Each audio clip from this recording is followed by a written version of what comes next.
Global challenges. Welcome back to International Business.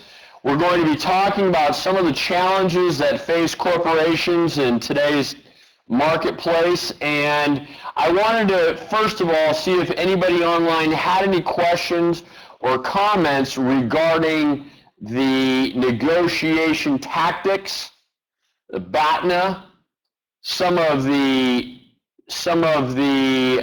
distributive or collective bargaining discussions that we had in this last class. If anybody has any questions, feel free to chime in now. And I really appreciated the last class. It was a good class. Every class has to be better than the previous, and they build on each other. That's the way I develop my curriculum. So I hope in your minds you are thinking of this as we progress through the semester. Now, just a reminder again, we're going to have our midterm exam tomorrow. It's going to be cumulative. There are not going to be any tricky questions. If you have taken every quiz up to last Friday, you're going to be just fine. And you have watched this last week's Tuesdays and Thursdays international curriculum, you're going to be just fine. Okay, and it can only be taken during the day tomorrow, not if they're trying. What is that, Ben? I'm sorry, it can only be taken during the day tomorrow? Oh, is there a time slot? Does it last? Oh yeah, it will last. Well, here's the thing.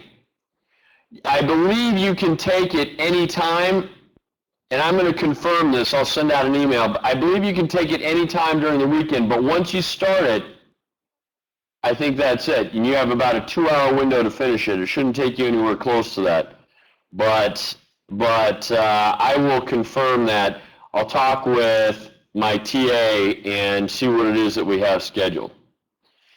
And so no quiz this weekend. We may have yes, we will have a discussion board. We will have a discussion board. There is not going to be a quiz. In lieu of the quiz, we will have the midterm. Good questions. Good questions. Artemis, does it last more than one day, so no quiz? Okay, fantastic. Let's get started. Let's jump right in. So,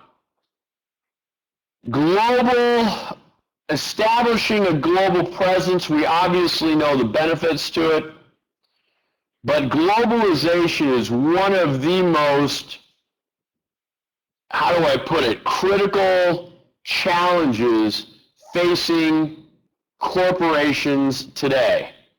And I'm here to tell you that you are the solution. There are not a lot of people, if you think back to this last Tuesday, how many people do you know that don't have an appetite, won't even open their mind to another culture, to another culture's food, that maybe will never go out of this country? There are a lot of individuals that have this mindset. And they work. You have an advantage. If you can open up your thought process, your cultural IQ starts to grow, you have an advantage, a distinct advantage. What we want to look at when there's globalization is one of the biggest problems confronting corporations and individuals. And you know me now, I like to simplify things. And I have a lot of real-world experiences to transfer to you. So if globalization, let's talk about the democratization of finance, technology, and information, which is basically how do you get your presence felt in, say, India? How do you get your presence felt in Brazil? How do people know your company is there? What is it that we can do to ease the challenge, ease the pain that we're going to go through. So today is about global challenges.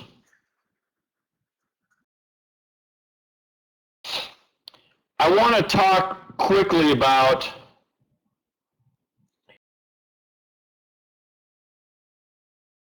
and here's one of the points we're making today. I want to look at a standardized approach. What do I mean by a standardized approach, possibly into India? What is a standardized approach? Oh, you can't read it, it's too bright. Okay, so this is a little too bright. Oh yeah, so should I back out of this thing? As Roberto is fixing this, we're talking about the path to least resistance. We're talking about going into a country and seeing what other competitors have already done and how they've gotten there. What was their path? And have they mapped out a path that you can follow, somewhat standardized, so you don't have to stray too far? Now, there are a number of books out there by Thomas Friedman, who is one of my favorite authors, especially on globalization. And he wrote a book called The World is Flat. And I knew what he was talking about in the sense that communication between cultures and markets has really started to accelerate and pick up. But the reality of it is the world is not flat. The reality of it is there are hills and valleys and mountains and canyons and oceans.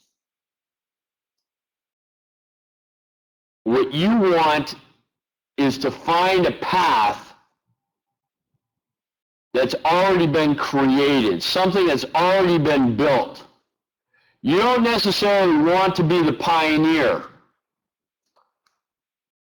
because the path is going to be a mountainous, treacherous road. Are there some things that you can do that will allow you and your corporation to enter into a new market without falling into a trench or a canyon or climb to the top of the mountain? Instead, maybe there's a path, a shortcut. That's what I'm talking about when we look at a standardized approach. Why is it that, and when we're talking about challenges, why is it that companies struggle? So I have a question. Okay, gotcha, Maxwell. Why is it that companies struggle when they enter into a new market? Why is it that companies struggle when they're entering? And there are a number of answers. I'd like to hear a few from you guys. Why do you think companies struggle? Don't know the lay of the land. Excellent. Ben? Artemis? Companies struggle because they do not understand the culture. Botched execution. Absolutely. So the question I have here, and this is in tangent here to the challenges, is why do companies struggle when launching, globally? And the answer that I'm looking for is infrastructure. And Randy had mentioned boxed execution. Ben had mentioned that the company didn't know the lay of the land, and Artemis had talked about a lack of cultural IQ. Infrastructure. You know, I believe many of you know my background is really in funding and financing enterprises, and as an angel investor or a financier or venture capitalist, and that's what Ben meant. But when I look at a company, I'm not just looking at the model. I'm looking at the people, and I'm looking at the infrastructure, their capabilities, and what? What else am I looking for beyond capabilities? It's the close sister to capabilities. Competencies. Capabilities and competencies. So to me, the biggest risk to an organization launching internationally is their lack of infrastructure, their lack of ability to launch effectively into that country. And what I'm looking at specifically, even more specific than that, is have they created a dedicated team to launch internationally? And we've talked about this. This has been a theme that I have mentioned a few times. Have they built a team solely dedicated to launching into Brazil and Russia, and India, in China, wherever it may be?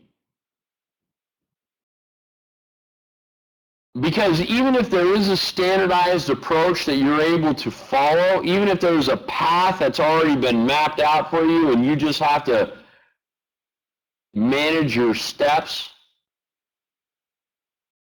in terms of making sure you're not moving too fast, you're not moving too slow, but you're moving forward. Even if you see the path, that does not mean that you can execute. And that's exactly what Randy had said. And execution is a function of your infrastructure, and your infrastructure must have the competencies, which we're talking about as cultural IQ, and the capabilities, meaning that you have a joint venture partner set up, you have that cultural IQ being built, and the two together will allow your business to move along that standardized approach. Now, if there is not a standardized approach, let's say you're going into a developing country, something similar to, let's use Vietnam right now. Let's use Vietnam for right now. They're a member of the WTO now. They've just been granted access, or I think it was about 4 years ago, into the WTO, and they are the next race to the bottom in the sense that labor is really cheap and you've got companies coming in. But there isn't really a standardized approach. If you have a dedicated team, again, this is bringing this down to the simplest terms, a dedicated team, you will be able to manage through the mountains and the valleys and the rivers. I stress this because I've seen it fail many times with keystone competitors, the largest red ocean competitors. I have seen it fail with them. And I have seen it succeed. And it boils down to competencies and capabilities. And that's a function of your infrastructure. That's a function of your infrastructure. And oftentimes, when we're looking at entering into a market,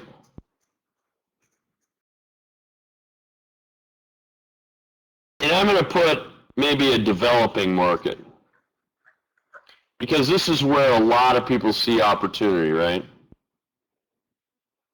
Beware,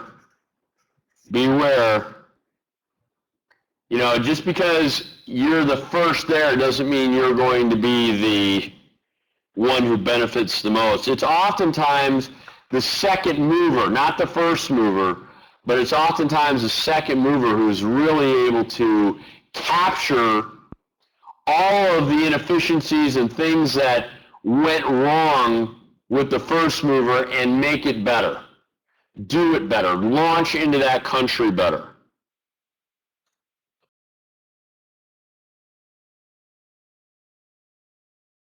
They often lack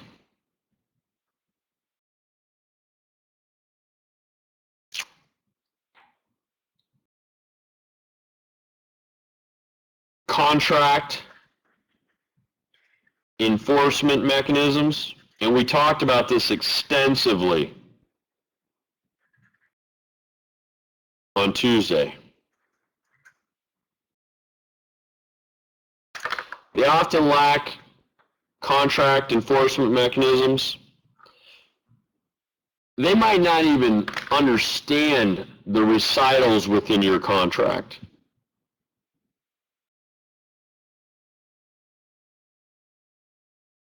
They may not have any special intermediaries to help you out. Most countries have a commerce department. You're going to find that when you go into developing countries like Tanzania, they might not have a commerce department that's fully capable of meeting your needs.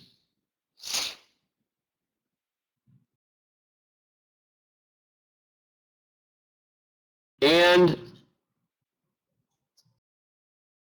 there are few regulatory systems in place.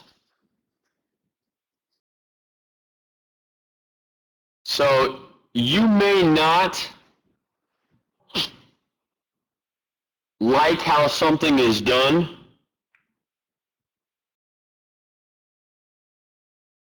within the government. You may not like how they manage a certain process. You may not like how, and this is the real world right now, you may not like how your competitor gets preferential treatment over you and your company. And there are very few regulatory systems to right that. This is where your cultural IQ and your soft skills start to come into play.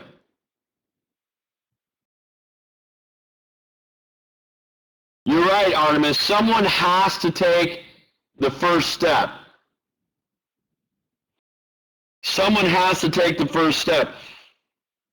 That does not mean that they're going to be successful. And Ben says to an earlier point, how can they fail like that and still be the keystone? Keystone competitors fail all the time in markets. Walmart failed miserably in, I believe it was in one of the Nordic countries, and I want to say Sweden.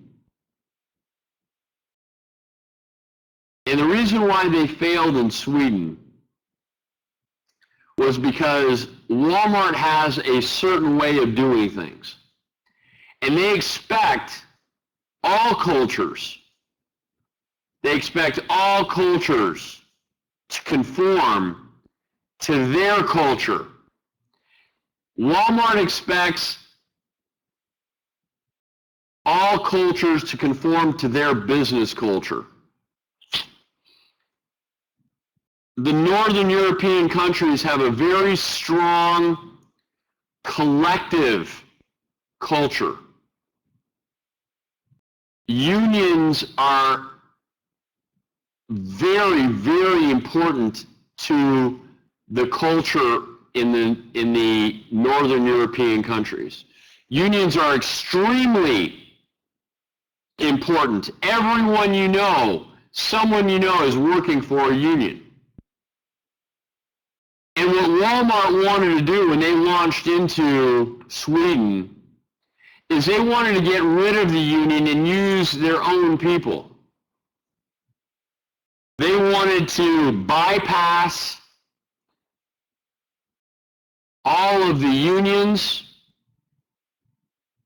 and use their own people, thus giving themselves a cost advantage and possibly expediting, and then they have more control over what they do, and that's fine.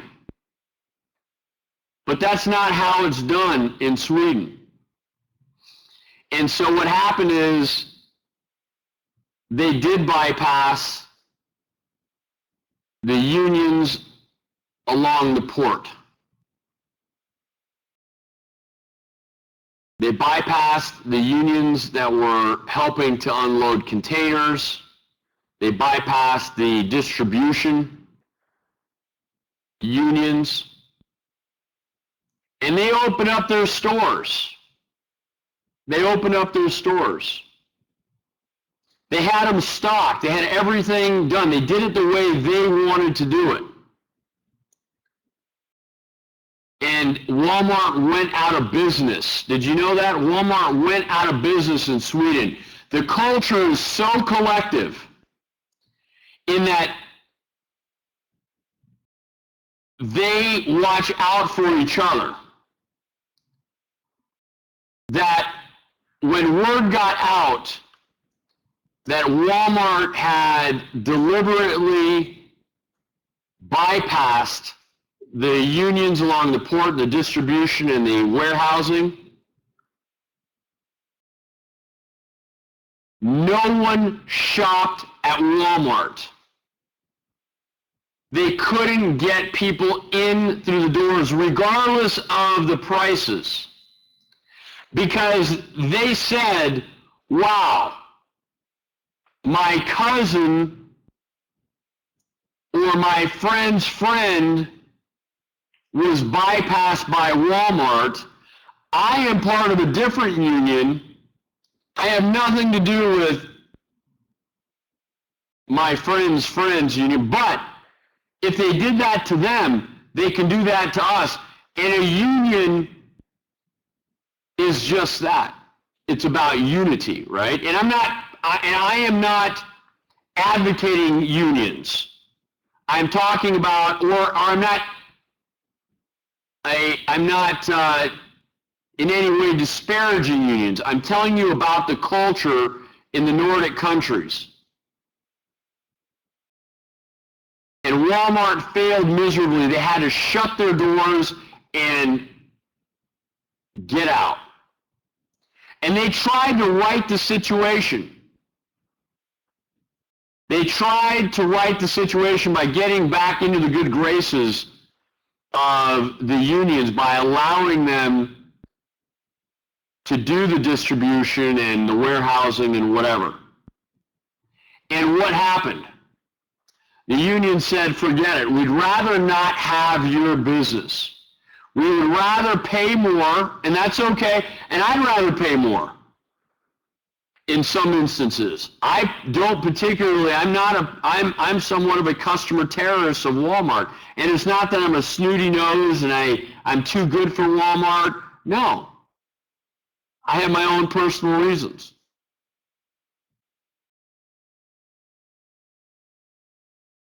But their ego and their pride was scratched by Walmart, and Walmart ended up having to leave. And that's absolutely right. That's absolutely serious. Walmart failed, and they are a keystone competitor. They are one of the biggest keystone competitors in the world. Yeah, plus Sweden has IKEA, but, IKEA sells mostly furniture. What does Walmart sell? you know, kind of everything. I mean, this is a lot of stuff. Can you imagine Walmart going out of business because they did not have the cultural IQ? Fairly egregious. Egregious is one of my favorite words, by the way. Egregious, if you look, I think if you look up in the dictionary, I think egregious means flagrantly bad. That's like getting a D in PE, right? Flagrantly bad. And that's exactly the way Walmart approached Sweden. And the thing about it is, they did some of the research and they found out that the individuals in Sweden and in the Nordic countries have some of the highest standards of living. They have money. They have some of the highest incomes per capita in the world. And they said, Walmart said, we need to be there. These people have money. But we're not going to work with them. We're not going to understand their cultural IQ. Now, when you're going back to, we're looking at developing markets, there's oftentimes no market research available. Why is there no market research available? We talked about this. Why is there no market research available and I don't want to say none, but it's very difficult to get market data. If you go to Canada or the United States or France, I mean, it's really easy. No infrastructure, that's a good point, Tim. They could have an infrastructure. Look at China. China has a great infrastructure. There you go, Ben. Bingo, bango, bongo. The gray market and the black market are where people buy a lot of their goods. You win again. The gray market and the black market is where people buy a lot of their goods, and it's difficult to quantify how much is coming through the Trans-Siberian Highway, or Trans-Siberian Railway, I should say, from Germany through Russia and into China. It can be difficult. And Artemis says, why were they so arrogant? And this is the beauty about business. A good question, Artemis. Why was Walmart so arrogant? They're a red ocean company. Very successful.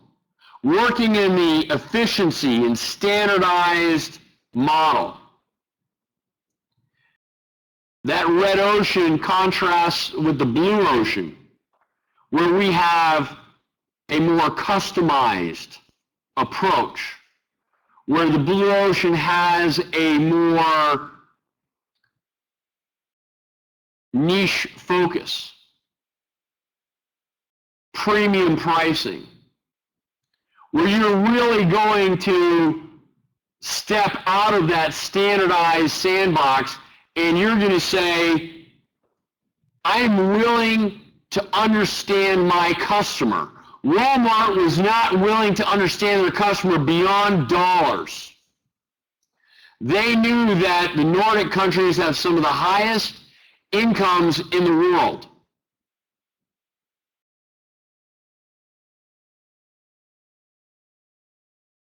And that's all they cared about. They didn't care about the culture.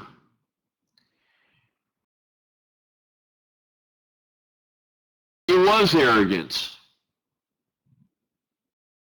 It was hubris. They were looking at the bottom line. And it worked in the U.S., right? That's right. It worked in the U.S.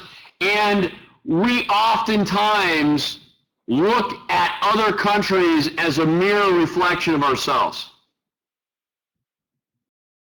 In the U.S., we expect everybody to conform to us, or we expect that everybody is going to conform to our culture, and that's just not the way it is.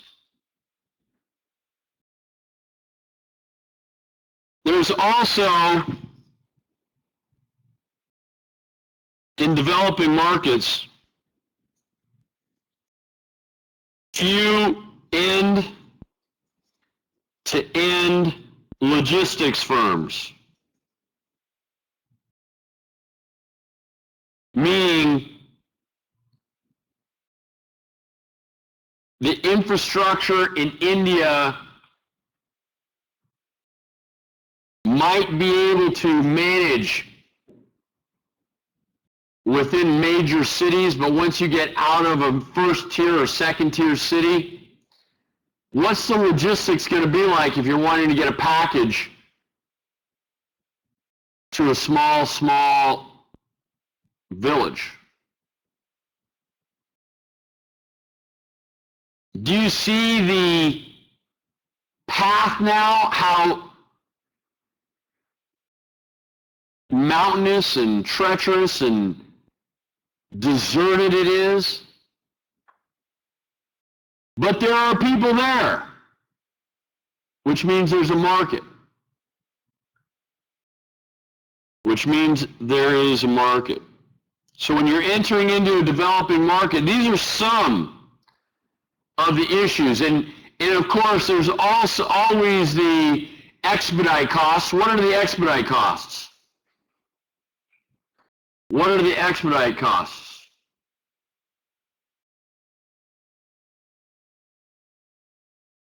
Yeah? Bribes?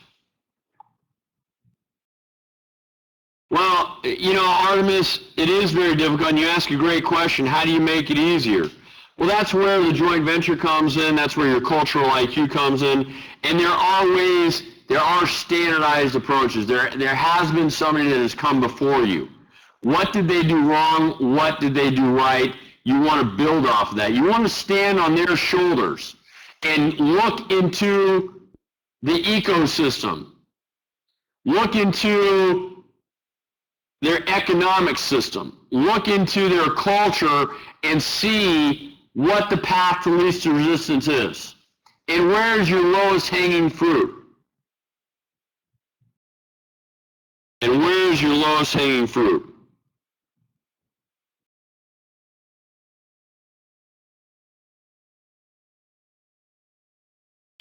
You know, when we're talking about, and I'm going to back up for a second, when we're talking about research firms, no market research firms, we're talking about customer preferences. We're talking about the amount of localization needed. Does it need to be translated? Do you need to add a certain ingredient? Do you need to take out a certain ingredient?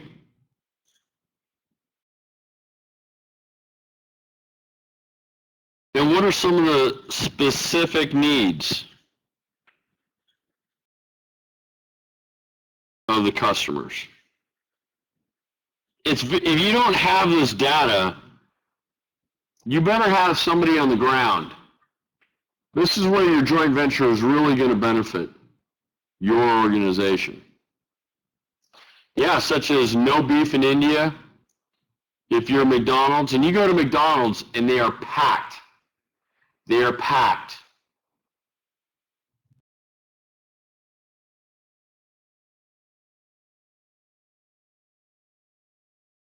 It depends. It depends. It depends on, you know, so they have the Maharashtra burger, and that is an all-veggie burger. And it's very popular. It's very popular. It's exactly right. You want to get into the good graces of the culture, you do things like building wells for the community.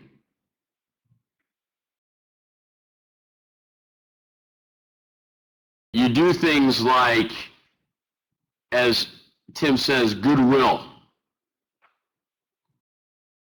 Maybe set up a school or something along those lines. And the Big Bang Theory is where you learned it. Well, at least you learned something in that show. Actually, it's one of my favorite shows of all time. All right.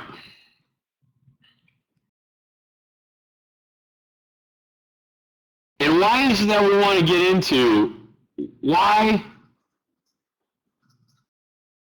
do we want to launch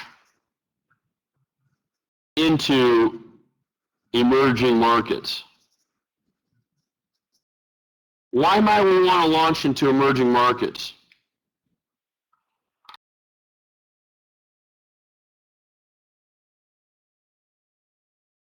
More profits, increase the footprint. I love that you use the word footprint, Ben. I love that. Increase profits, Artemis. More customers, so as your GDP grows, you can get a piece of it. Well, what if I told you that emerging markets, EMs, were the fastest growing markets for products and services?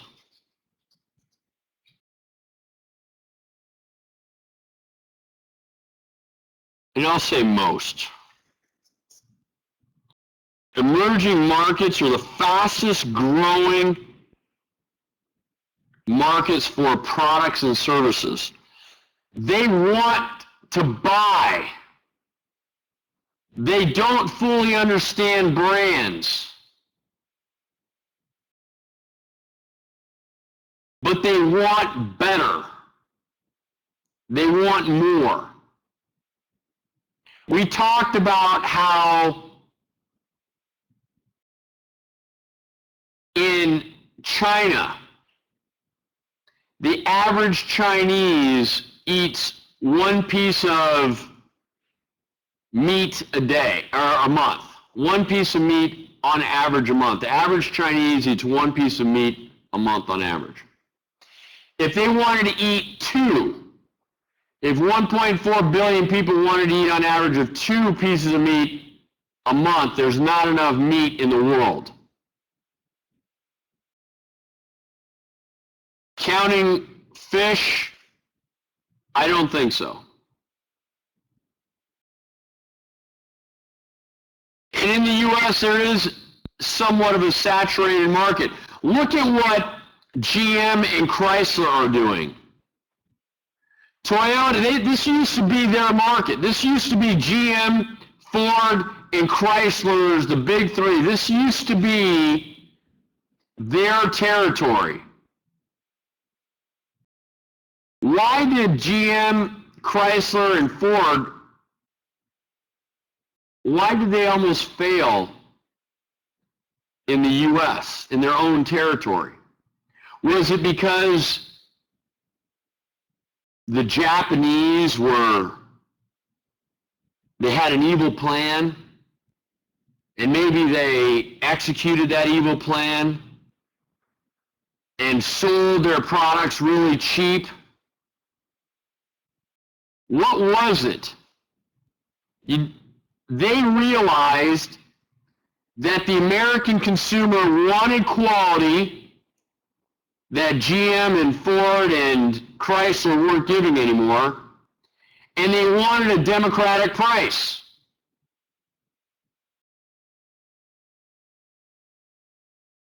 Things that GM and Ford weren't willing to do.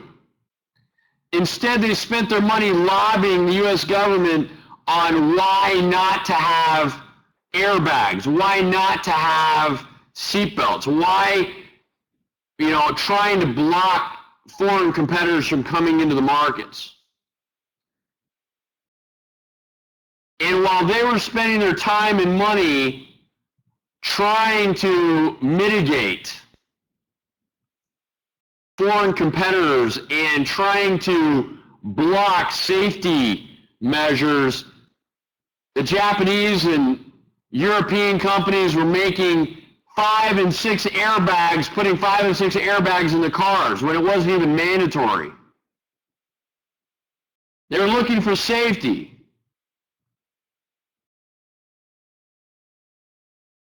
And Tim says the Japanese had better quality compared to price. That's right. And safety. Reliability. Economy.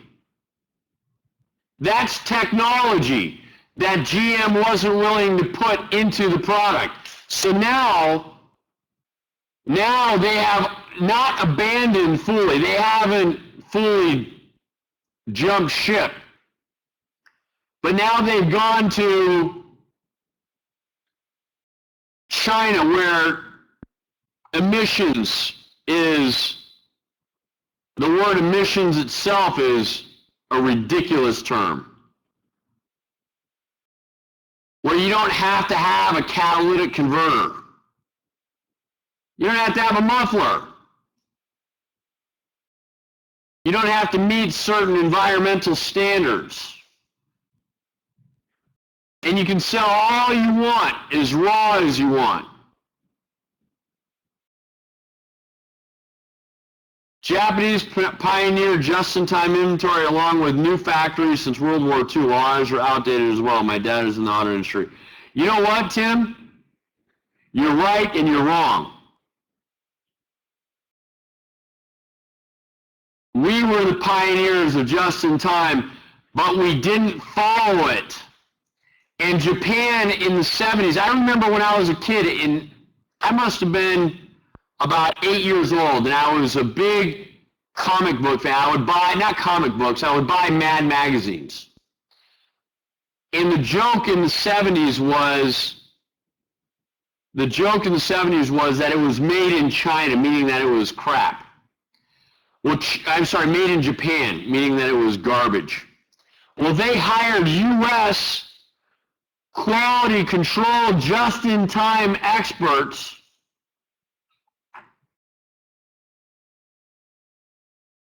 from the U.S. to manage there and build and teach them how to make better quality vehicles.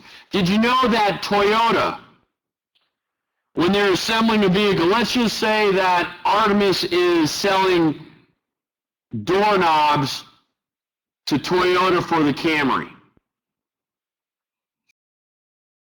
Well, what Toyota does is they make it mandatory for every supplier to do their quality control at their factory, not the Toyota factory. So that way, and they must meet standards. They have a Toyota representative there at the supplier's office to make sure that every widget product meets certain quality standards. That way, by the time it's shipped to the Toyota factory, there's no stoppage on the assembly line. Do you know how much it costs to stop a Toyota assembly line? Do you know how much it costs to stop a Toyota assembly line? $1 billion yen.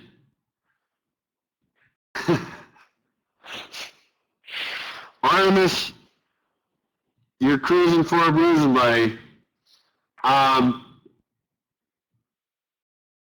It costs upwards into about $50,000 easily an hour.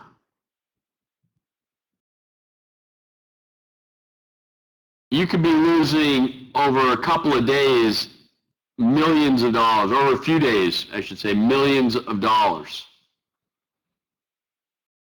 Millions of dollars. I have a buddy of mine, he's one of the best supply chain experts in the world. And when an assembly line is stopped and they're having trouble figuring out how to fix the parts, how to get the new parts in, and how to keep the assembly line going, they oftentimes outsource to my buddy, and he is an expert. Beyond an expert. He is an artist in his field. It doesn't matter where he is at in the world.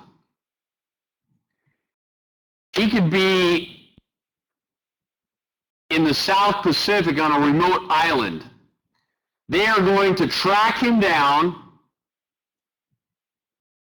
charter a plane, and get him to the factory or to the supplier's factory within probably 12 or 18 hours. And they pay him several $1,000s an hour to fix their problems.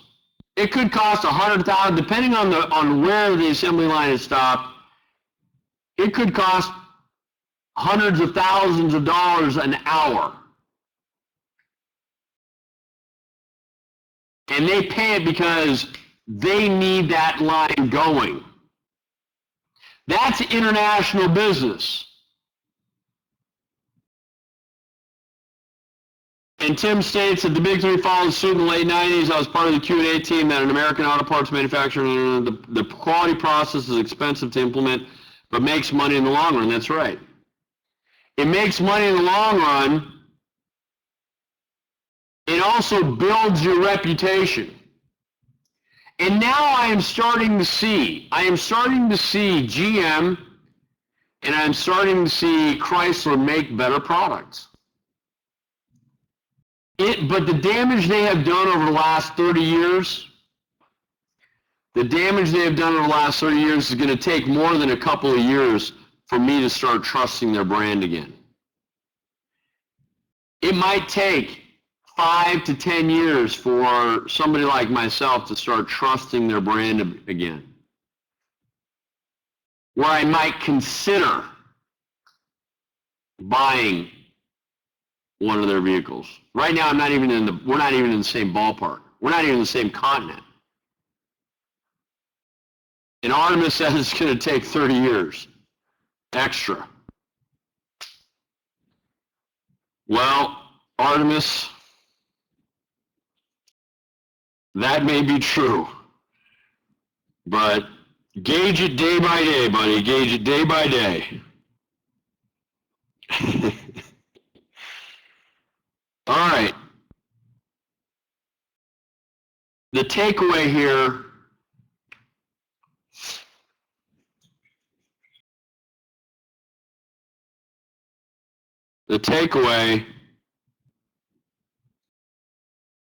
is you cannot expect to do business abroad the same way you do domestically.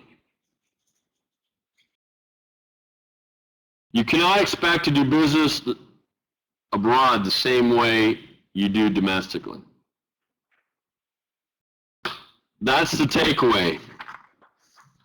You need to look at all of the mountains and valleys and rivers. Here's another takeaway.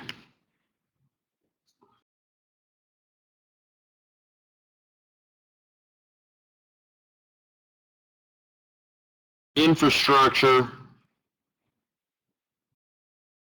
varies from country to country. Infrastructure varies from country to country.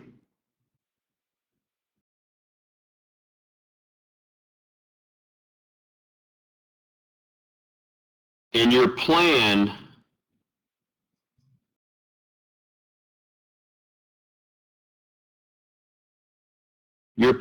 should be to customize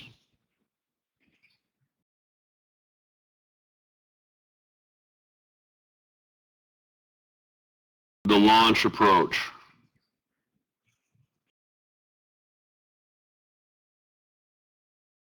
I call it fit.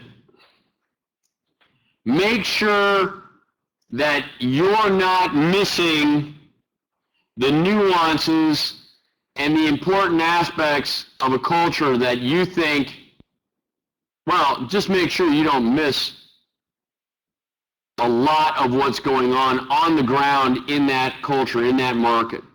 Because if you do, you're going to end up like Walmart did, and you're going to end up with your tail between your legs and then running out of there. We've got to behave like we're in the blue ocean. And all too often you see big companies with their arrogance and hubris wanting to do business. They expect countries to do business and cultures to do business in accordance to their business culture. I mean, that's fairly ridiculous.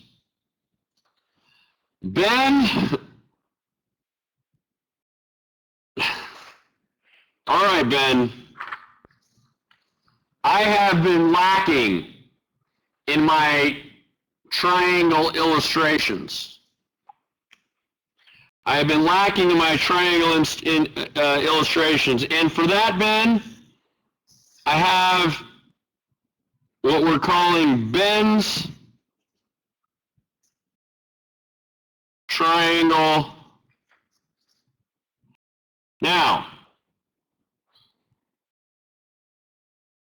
this is going to be on the midterm, Ben's triangle.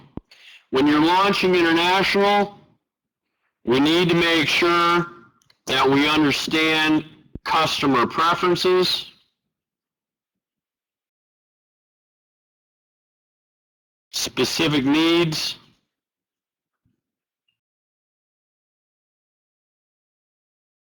and amount of localization.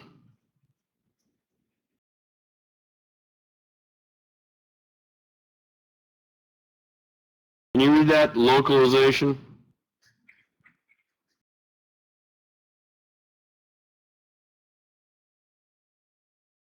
And right there is Ben.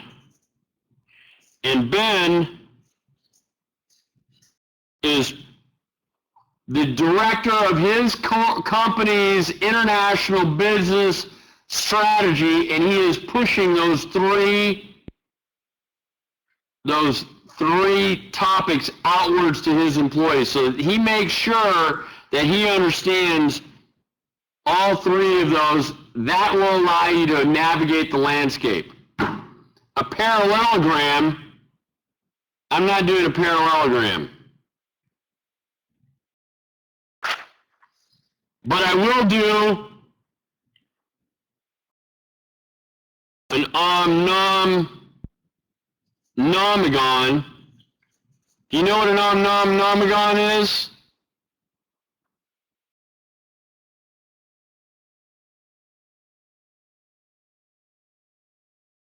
That's an homagon.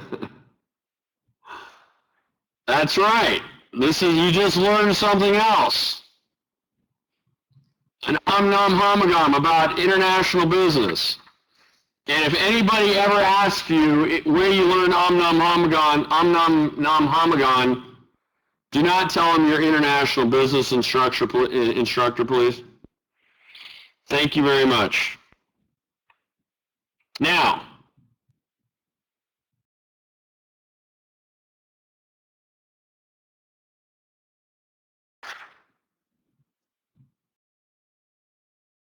I have a question.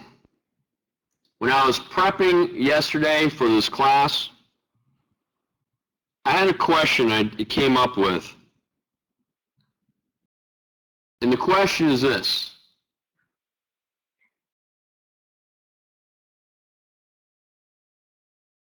What is China's economic system? Answer me that. What is China's economic system?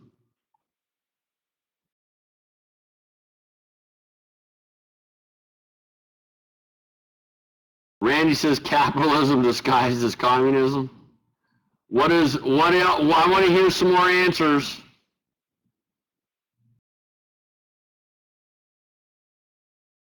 Manufacturing everything. That's per my Chinese tour guide in 2007.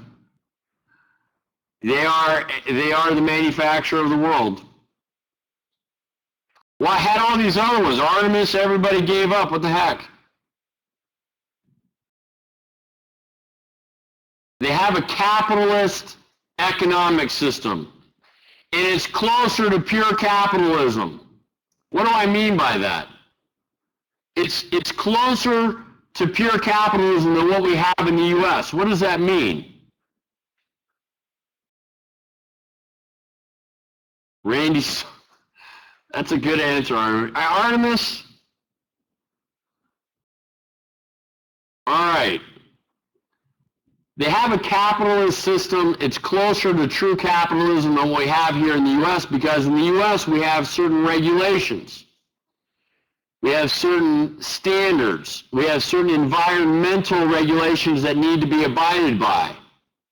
It's like the wild, wild west over there. It's the wild, wild east. They don't have the government fully regulating, or I should say enforcing their laws. They have a communist political system, and yet they have a capitalist economic system.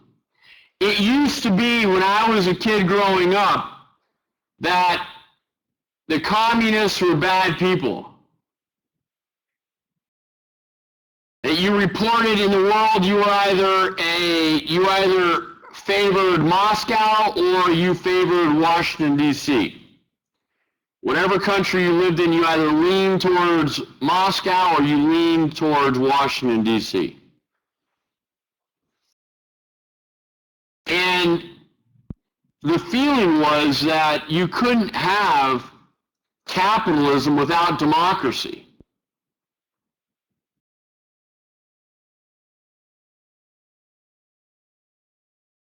And the reality of it is, you certainly can. The second largest economy in the world, their political system is communism.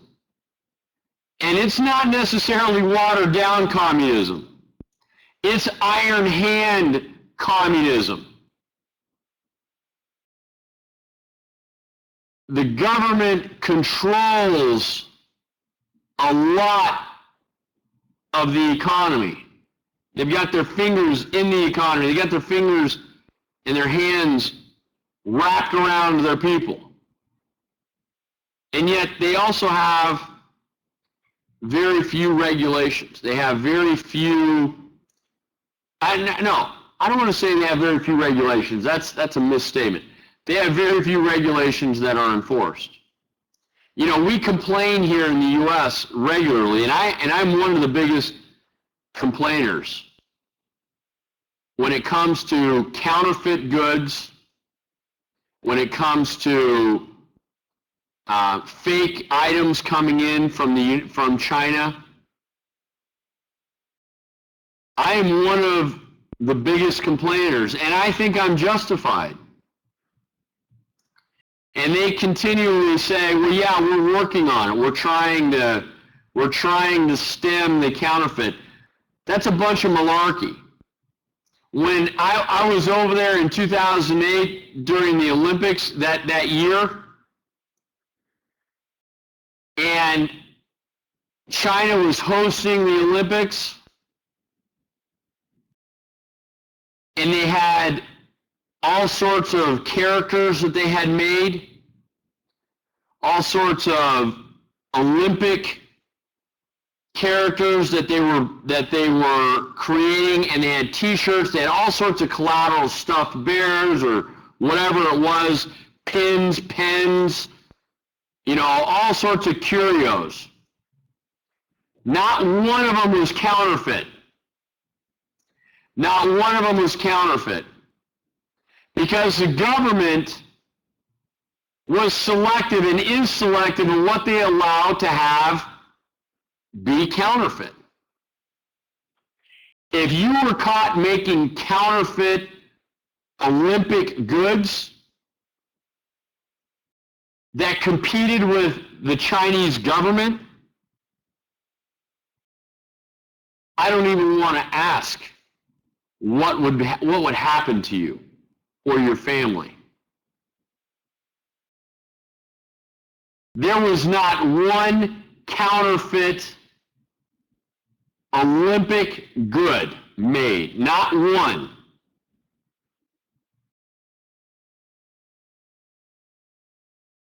The government is selective on what they would enforce.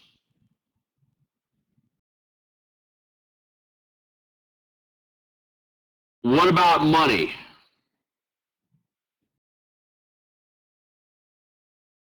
What about money being counterfeit? Yeah, Chinese currency is fairly easy to counterfeit. It's fairly easy to counterfeit.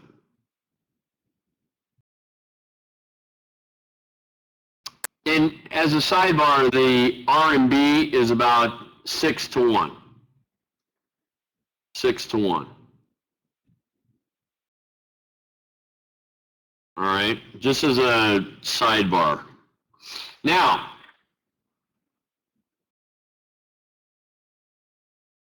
we talked at the very beginning of the semester about how the flag follows the dollar. And that is very true in the United States. It's very true in the United States. But we need to ask ourselves when we're going to other countries is we need to look at their political system,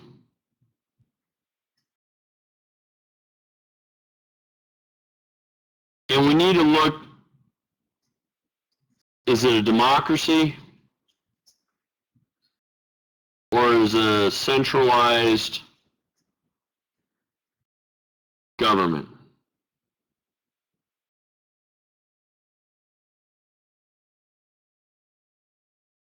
Is it a civil society in the sense that the local media is free to report whatever it is? Or is the media controlled by the government?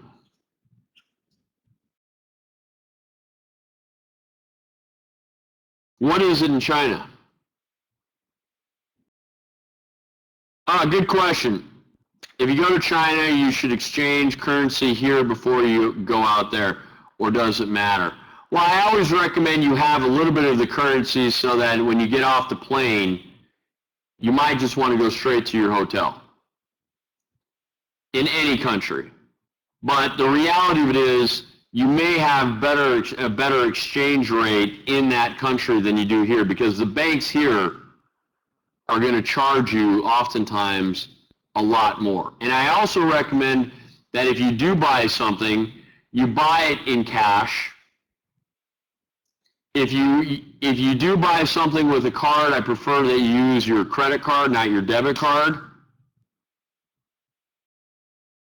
And so, Tim, if she has the ability to get maybe a couple of $100 in RMB, then before she leaves, that would be great. It's just kind of in the back of her mind, she's going to feel a little safer that she doesn't have to. You know, I think when I went to India, I got there at about 1 a.m. I got there at 1 a.m. One of the times, and it was it was like, where am I? Will they take dollars? You know, so I would try to get some RMB before she leaves. It doesn't have to be a ton, just a little bit. She might pay a little bit more, but when she gets there, exchanging cash. So she should take a good chunk of American cash and then exchange it as need be. And I'm going to tell you that in China,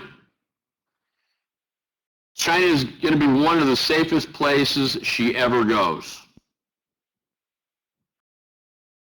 One of the things that the Chinese, and of course it's not all of China, but if she goes to Beijing specifically, it'll probably be the safest place she'll ever go.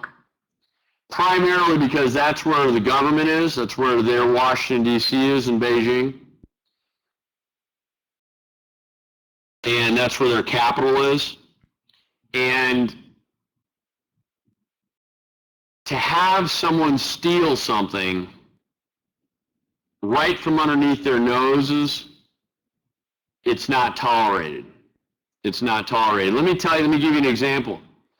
In 2008, some people that I was there with left their wallet in a taxi. Didn't have any idea what taxi it was, didn't have any idea how to get that phone number of the taxi. They had nothing.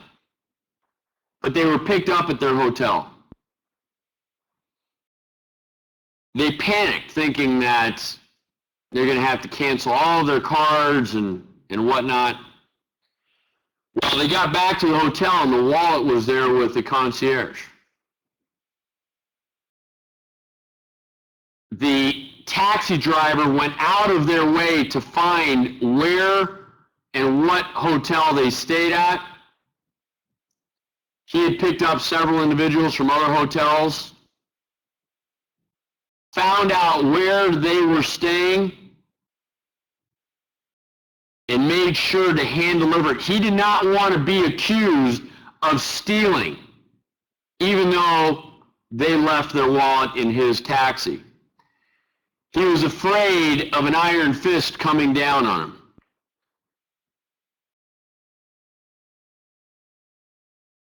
You're not going to pull a lot of wool over the eyes of the central government of China in Beijing.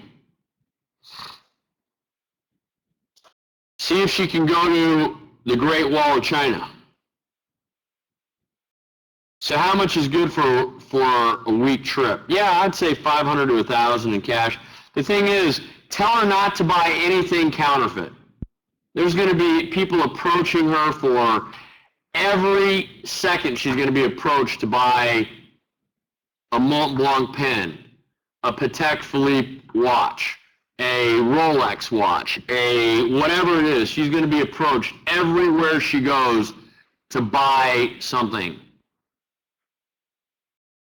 And it's not going to be so much on the main streets in China. It'll be when she's walking around and, you know, she's in a neighborhood or something, or she's in a marketplace. That's where she'll be approached. It's not going to be right outside of her hotel. It'll be when she's in a marketplace or something along those lines. So, depending on how much she wants to spend and what she wants to do, 1,000 should more than cover it. I would highly recommend that. It's about an hour and a half, 2-hour drive by bus from Beijing to the Great Wall of China. I'm sure she can play hooky for half the day. All right, now, we also need to look at IP. What is IP? What is IP? You're welcome. If you have any other questions, give me a holler. What is IP? Intellectual property. That's absolutely right. Excuse me.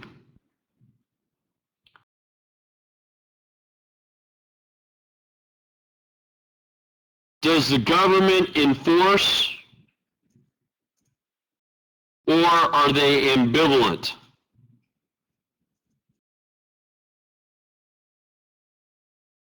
What about in China? Does the government enforce IP, or are they ambivalent to IP?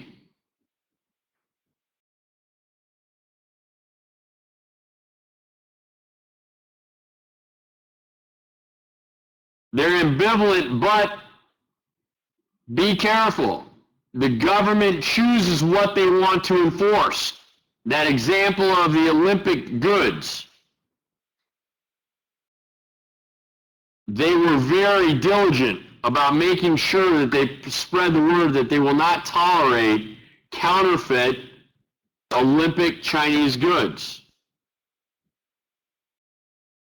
They sometimes enforce their own. It just depends on what it is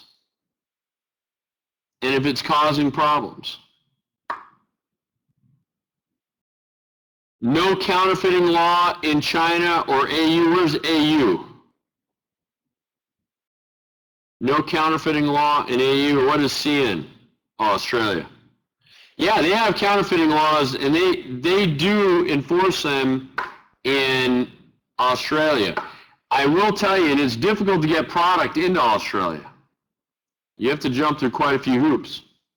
But I will tell you that in India, they are making, and I know the gentleman who is advocating for this, they're making laws around IP. They're going the opposite direction of China, where if you counterfeit or you infringe on intellectual property, copyrights, patents, trademarks, design patents, if you infringe on those in India, they're trying to make it so that it is classified as a terrorist attack. That's how serious India is taking intellectual property, because they don't want to lose the outsourcing business. If an American company or European company or Japanese company feels like they can't trust the Indian markets, what's going to happen to their business? They're not going to have it. So they are trying to make the laws such that, and I know the gentleman, he works for Reliance, and he's in the entertainment industry. And a lot of the characters and the songs that they create are important to him. They're important to these companies. So he is trying to advocate that it actually be classified as a terrorist, or as a form of terrorism, I should say. That's right. Their business will go the way of the dodo. Whereas China, and if you look at China, you expect a certain amount of your product to go out the back door. Do you not? You expect a certain amount of your product, if you're making it, to go out the back door. That's why Intel doesn't have their state-of-the-art, newest widgets made in China. They're made here in Chandler and some other places, in some other key locations, where they can trust that the intellectual property is not going to walk out the back door. So you need to understand the politics. Are they a democracy? Is it a centralized government? Are they a civil society? Does the government have control of the media, or does the media have free speech? Are they ambivalent to intellectual property, or does the government actually enforce it? Logistics.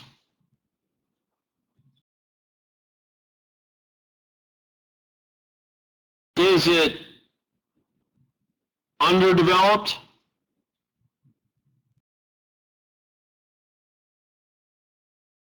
Whoops. Or do they have good infrastructure?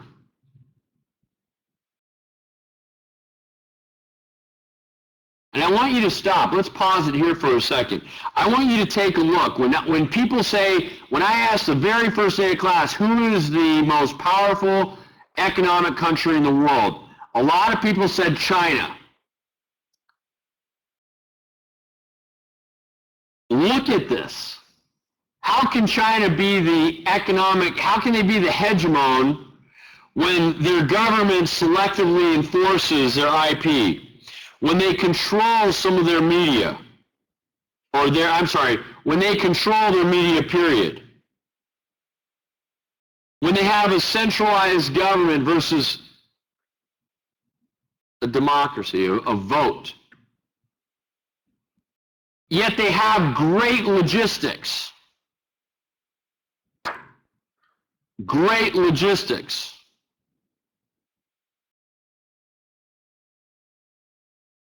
But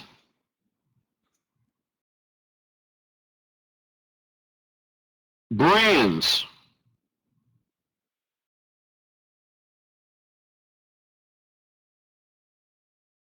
Do the people accept brands? Or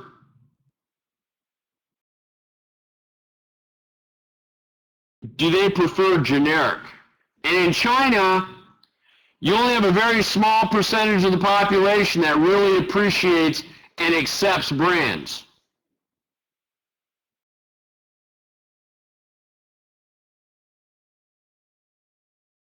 And they're still trying to get out of this generic mindset. I was trying to think there for a second about when I was in China. I went to a small village, and the entire village was strangely gray. It was outside of Beijing. And it was my own personal tour, if you will. I wanted to see how people lived outside of the city. And it was like watching a black and white movie on television. The people's clothes were gray and blackish, charcoal. The buildings were gray, cementish. There wasn't a lot of color in there. There wasn't a lot of color. They weren't used to buying brands, and maybe they didn't have the money to buy brands, so a large portion of their population is still very satisfied, or they just can't afford it, and they have to buy generic brands or generic products in the gray market.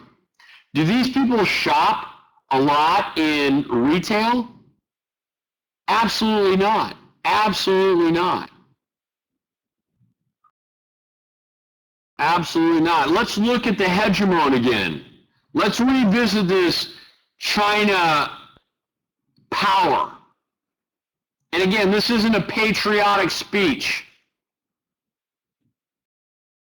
I could give you a lot of information about the U.S., like the flag follows the dollar. We like to think that we're bigger than that we are moving in a direction of constant democracy, and we're trying to do good for all people at all time. And then we read about things about how Kathy Lee Giffords is exploiting child labor in China, or Nike, or Apple, whatever it may be.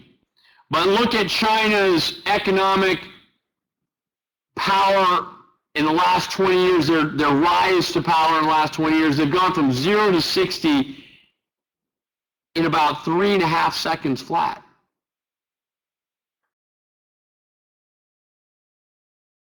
Can they sustain this? That's the next question that I have for you.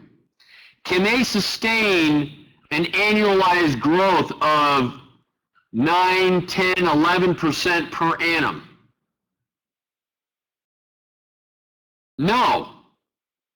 No. What's the constraint? Let me ask you this. What's the constraint holding back China from growing and continuing to grow and grow and grow? They have the infrastructure in place. They've got the political system that understands capitalism better than we do. They've got the best, they are the best capitalists who have ever walked the earth. What's the constraint holding them back? Or constraints? What's that? Innovation. Innovation. That's one. There are several. The environment is another. Those are two of the biggest topics. How about social unrest? We look at the term, let's take a step outside for a second and we'll jump back in. Inflation is described typically as too many dollars chasing too few goods, or an increase in an asset. The increase in prices of an asset. And we saw that with housing.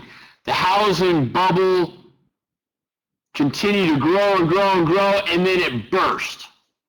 There are lots of bubbles in China. There are bubbles here in the U.S. I'm a little concerned about the real estate bubble again. But nonetheless, there are lots of bubbles in China. There's a social unrest. You know, we tend to think that Chinese are all the same, and that's just not true. It's not true at all. Different dialects, different. It's just like saying, you know, the entire culture is all one, and that's not true. You know, you hear about free Tibet.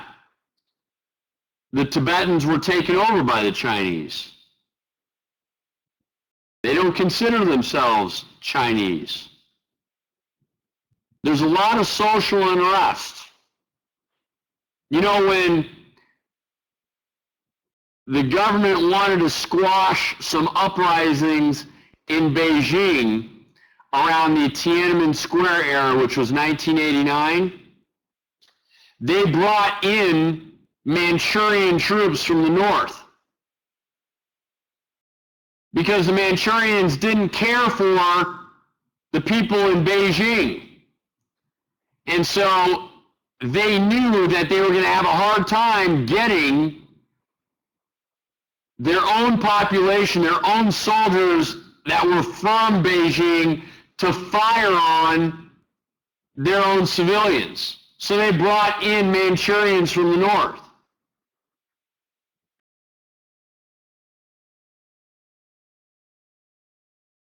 The world is not flat. The challenges are numerous. They're never, and they change. They're dynamic. And I want to say something here.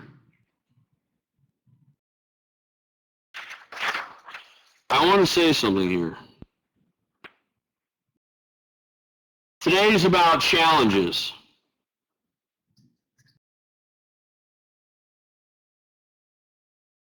And challenges is linear to risk. And risk is dynamic, not static.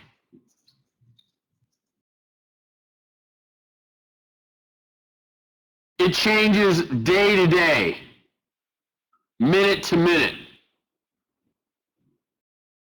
You need to be on top of it. You need to be devoted and dedicated to launching into a country, or you need to have a team that is devoted and dedicated.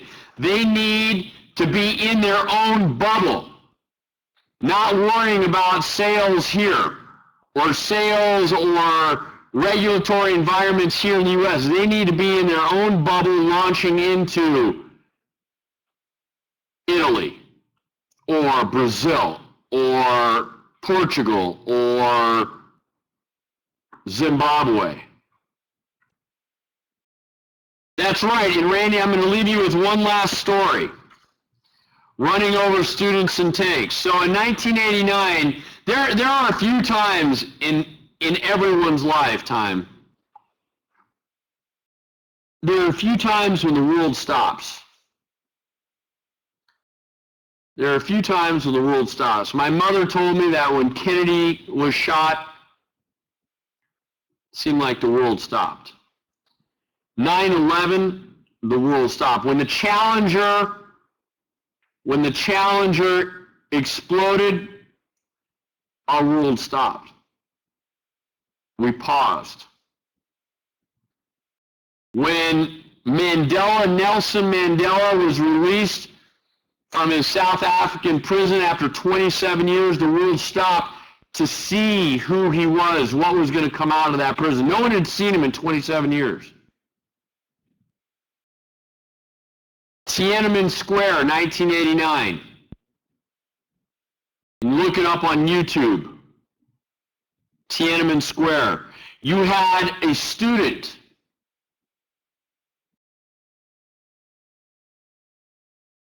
who was in Beijing, and China was flexing their muscles.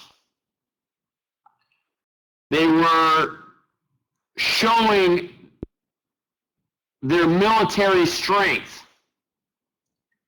And they had the Northern Chinese Army marching and driving in tanks and military vehicles in Tiananmen Square. And it was a show of strength to the world and to other countries that they were a military power to be reckoned with.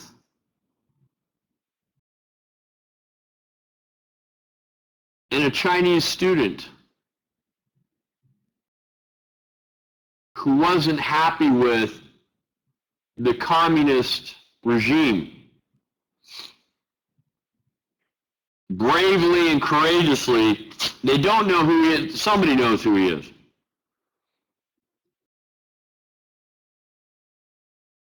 But he walked out in front of an armada of tanks and stopped the tanks in their tracks, and the tank tried to move around the student, and the student moved in front of the tank and did it a couple of times, and then the student climbed on top of the tank. This was not what China wanted the world to see, and it's not what China wanted their people to see. When I was in China in 2008, I remember asking some Chinese students, not thinking about how they control the media, not thinking about how the government controls the media. I asked some Chinese students, tell me what it was like during Tiananmen Square, because the world stopped. We were shocked.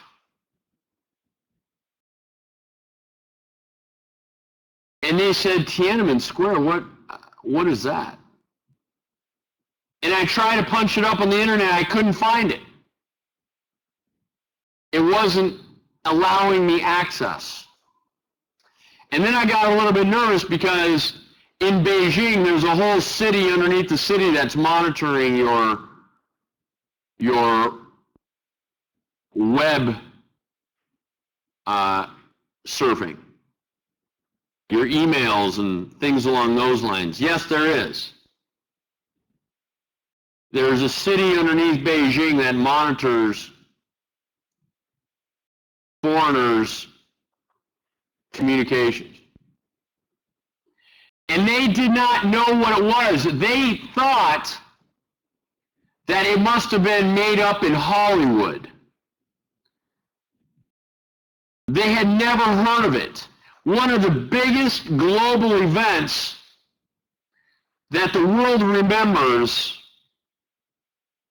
akin to Kennedy being shot, and I'm not diminishing his, I don't want to make the comparison in the sense, but in the sense that it was memorable. Mandela leaving, Gandhi, Martin Luther King,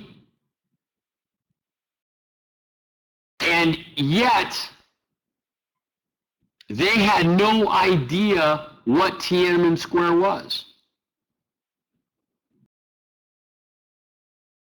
I was able to get some information later where they were shown the video, and they didn't believe that Tiananmen Square, they believed that it was Hollywood making up this. The government did not want the people to see this.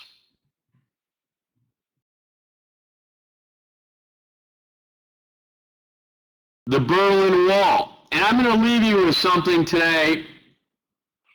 I think two of the most important figures of the 20th century, and this is just my own personal opinion. It has nothing to do with it being a fact or not, but I believe two of the most important figures in the world, and one of them had a distinct impact on us, is number one, Martin Luther King Jr., and number two, Gorbachev. People give credit to Reagan, and of course he deserves part of it, but Gorbachev was moving in that direction. Perestroika. He was moving into a direction that was taking nuclear arms out of the picture and moving Russia or the Union of Soviet Socialist Republic into the modern world. Do some research on Gorbachev. You'll be surprised. You'll be surprised as to what you learn. There are a lot of great figures. Don't get me wrong. I'm not saying that anybody else is, like Gandhi, or I'm not saying that they're right there with them.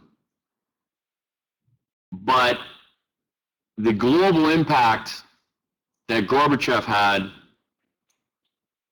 was monumental. And of course, the impact that Martin Luther King Jr. had was, of course, monumental. I believe that those are two of some of the most important figures of the 20th century. With that, I will let you go. You have a midterm tomorrow. And I will see you on Tuesday, 10 a.m., same time, same channel. Over and out, Roberto. You guys have a great weekend, and we will build off of today's session on Tuesday.